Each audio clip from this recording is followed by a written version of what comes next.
In a multi-party parliamentary system, electoral concerns play an important role, right? So the electoral concerns, the people, what the wishes of people, the government tend to want in the wishes of people, right? They tend to turn to the people's wishes, they tend to expend a lot on people. So to reduce this or to make a tie to this fiscal more fiscal deficit and increasing fiscal deficit, the there should be a legislative provision. So the legislative provision for that has been enacted by the government, central government, 2003, in August 2003, as Fiscal Responsibility and Budget Management Act, FRBM Act. So this FRBM Act made a turning point in fiscal reforms, which binds the government wants to see a framework for the future generations. Okay, so let's see what it is. Like, there should be the central government must ensure then, like, how much expenditure they should make into the certain things. So like the major provisions in the FRBM Act are like what to spend and how to spend and the limit to spend, and then there is also an exceptional provisions for that. So it see a framework, a prudent framework which is approved, and a fiscal policy by the central government must ensure in governing the generation for the intergenerational equity and intergenerational equity, effective revenue policy, etc.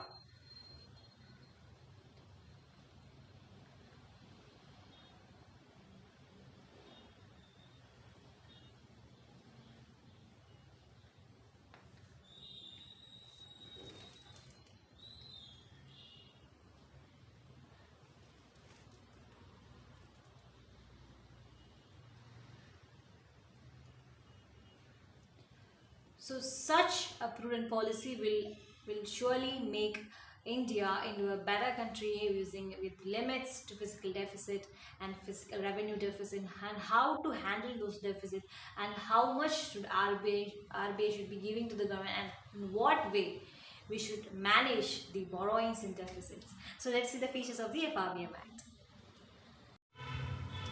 Main features. The Act mandates the central government to take appropriate measures to reduce the fiscal deficit to not more than 3% of the GDP and to eliminate the revenue deficit by March 31st, 2009. So we are going to completely eliminate revenue deficit by 2009. This was the contention put forward by the Act, FRBM Act 2003, and thereafter we will be building an adequate revenue surplus. The next main feature of FRBM Act is it requires the reduction in fiscal deficit by 0.3% of GDP each year and the revenue deficit by 0.5% each year. So if this is this is not achieved through lax revenues in being implementing necessary adjustment has been seen in the act. So this have to be coming from the reduction in the expenditure from the government side. So the FRBM Act was actually put forward to reduce the fiscal deficit, the deficit, primary deficit, fiscal deficit, and the revenue deficit. The actual deficits, the third important point of the actors, the actual deficits may exceed the target specified on only on the grounds of there will be some exceptions on national security or national calamity or such other exceptional cases. In that cases only this may exceed on the as was said in the FRBM Act, and that was being held in the COVID pandemic issue, and we have been very much diligent in the expenditure and all, but still then we have to do because it's an exceptional ground.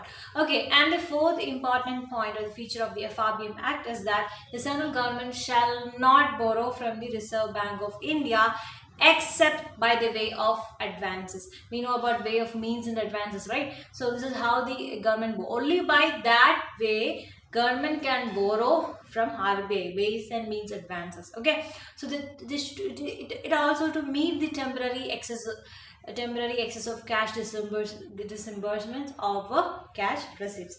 These are the four important features of the FRBM Act, and the rest are coming. And the next feature is that Reserve Bank of India must not subscribe to the primary issues of central government securities from 2006-2007. And this measures to be taken, the sixth important feature is there should be the measures should be taken to ensure greater transparency in fiscal operations.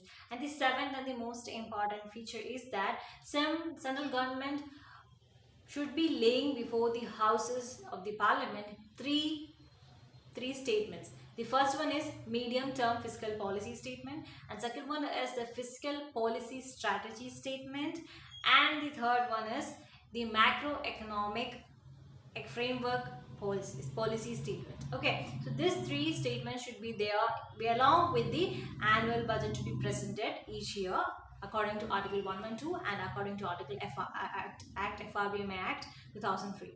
And the eighth and the most important point is the quarterly review of the trends in the receipts, that is revenue, primary and fiscal receipts, and the expenditure is in relation to the budget to be placed before both the houses of the parliament. So these are the most important features of FRBMA Act, and FRBMA Act has been in news for a certain amount of time just because that due to the corona times and COVID times there has been many issues related to that, and government has been spending a lot many on health and education expenses and social services. So that's it.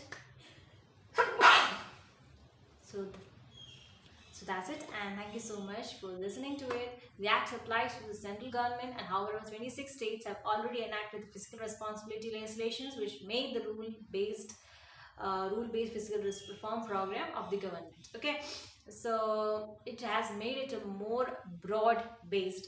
Although the government is been spending a lot, but still the government has emphasized that FRBMA Act is an important legislation institution for the controlling the government mechanism, controlling the government spending and controlling the fiscal deficit. So hope you understood what is fiscal FRBMA Act and how it includes within the purview of economics, and it's the most important thing in which is related to the current affairs as well as the economic situation as per is concerned. So there is a chance to act like there have been a small relaxation in FRBMA Act as well due to the COVID pandemic, and that you should know, and what is the limit to the fiscal deficit and revenue deficit, that should also be known to you guys, and that's very important that it will be asked in question paper. And thank you so much for listening, and put down your comments and everything related to it. Okay, thank you.